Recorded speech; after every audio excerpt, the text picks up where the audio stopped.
और आंखों से आंसू गिर रहे हैं।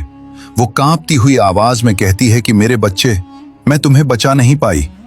उसी समय ऊपर से एक तेज आवाज आती है और कफीना चिड़िया उसके पास आ जाती है और हल्की सिसकी के साथ कहती है कि बकरी बहन, मुझे आपसे कुछ बात करनी है।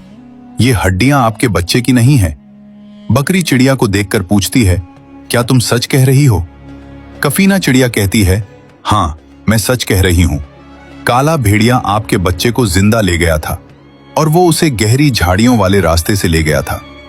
ये सुनते ही बकरी का दिल तेजी से धड़कने लगता है और वो वहीं खड़े होकर कहती है कि मेरा बच्चा जिंदा है। कफीना चिड़िया सिर हिलाकर कहती है, हाँ, वो जिंदा है। आप गलत रास्ते पर चली गई थी। असली रास्ता तो पहाड़ी के पीछे से गुजरता है। बकरी के चेहरे पर दर्द की जगह उम्मीद आ जाती है और वो मजबूत आवाज में कहती है कि अगर मेरा बच्चा जिंदा है तो मैं उसे हर हाल में जरूर बचा लूंगी। ये कहकर बकरी पहाड़ी के पीछे वाले उस खतरनाक रास्ते की ओर बढ़ती है जहां काला भेड़िया उसके बच्चे को ले गया था।